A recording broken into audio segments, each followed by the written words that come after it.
All right, I've been out here filming stand-ups for over an hour now and I am freezing cold. Let's go learn how to start a fire.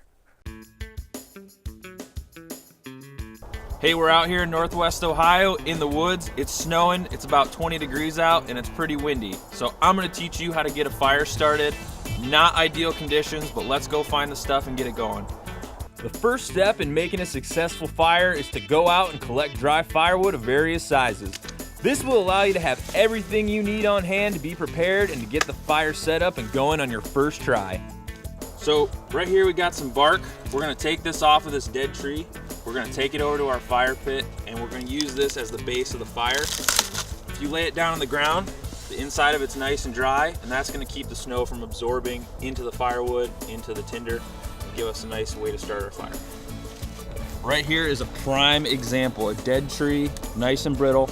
And you know it's dry when you bend it and it cracks. That's how you know you got some good dry wood. There is a ton of naturally occurring tinder out in the woods. You're just gonna have to do your best to keep your eyes open for stuff that looks dry and easily flammable. And now we found some grass over here that you can tell is very dry because of this light brown color, whereas the grass around it is green, which means it's filled with water and still pretty well alive. Inside of this dry tinder we just found, there's a really dry patch, which at some point was probably a nest. This is gonna start up really nice. You can just tell how nice and dry it is. You can hear it crackle. That's gonna work nicely. Now that we have all of our materials, we're gonna start breaking these sticks down and get the fire set up, and then we're gonna light it and get warm. Now before you get too carried away with trying to get a fire going, you're gonna wanna break all your wood down into manageable sizes, starting with small kindling pieces that will get your initial flame going, all the way up to pieces that are about the size of your forearm that will sustain your fire for the long term. And honestly, the small sticks are the hardest ones to find because they usually break off when you're carrying to and from your gathering site. So I'm gonna grab this tinder, especially the little nest we found. And you want to break it up so that it's nice and loose. Get a lot of airflow in there. You got some of this grass. I'm going to shake it up. We're going to take some of our more medium-sized sticks and build a little log cabin around our fire, and that is going to allow airflow, and it's going to allow it to insulate around the edges so the fire stays a little more contained when you're getting it started. A lighter, best option. You can use matches.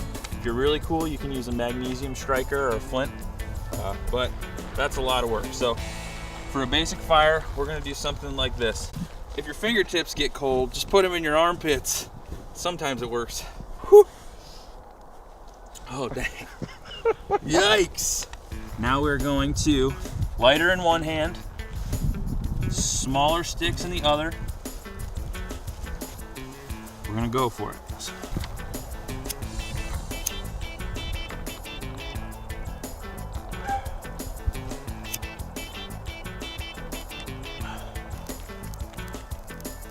All right, our sticks are on fire.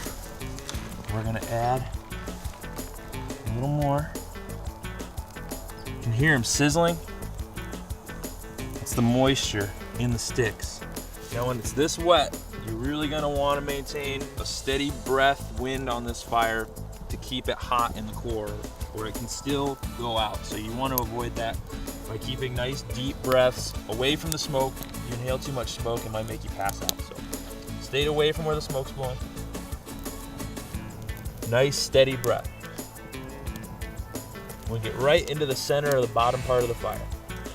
All right, now it looks like we got the good base of the fire going. When these sticks are turning into ash, instead of going right into the snow, they're landed on this piece of bark we collected instead of, melting, or the snow melt would put out anything that was falling down. So it's keeping the center of this nice and hot, which is what you want. Eventually all of this stuff I'm putting on there will burn down into a big pile of hot ash, and that is what will keep the bigger stuff going. So now we just let it do its thing, keep feeding it sticks as it needs it. Once we have a nice hot center fire, we'll put the big stuff on there and get it going.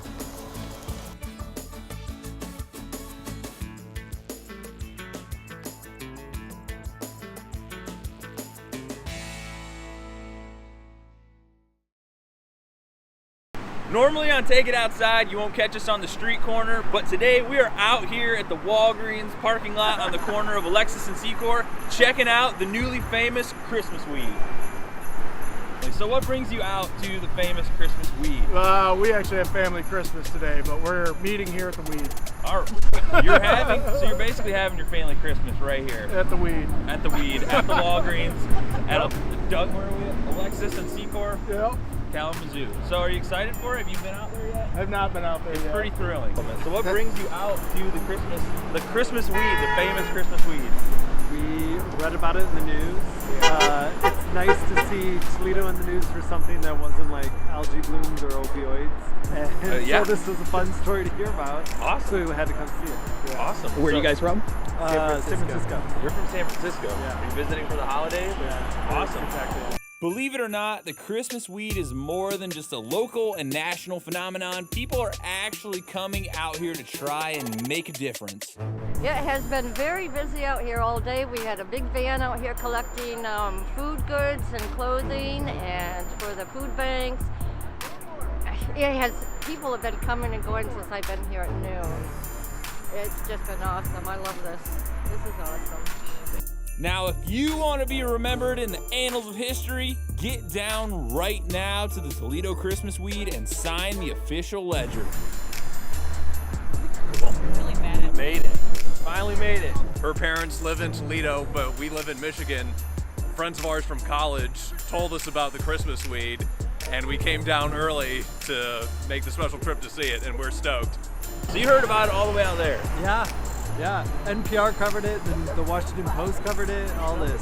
Well, you guys are big time right now because Take It Outside's covering it, and we're way bigger than all those shows. Seriously. Is it the Christmas weed that started it all? Look at this. Look at it. I love it.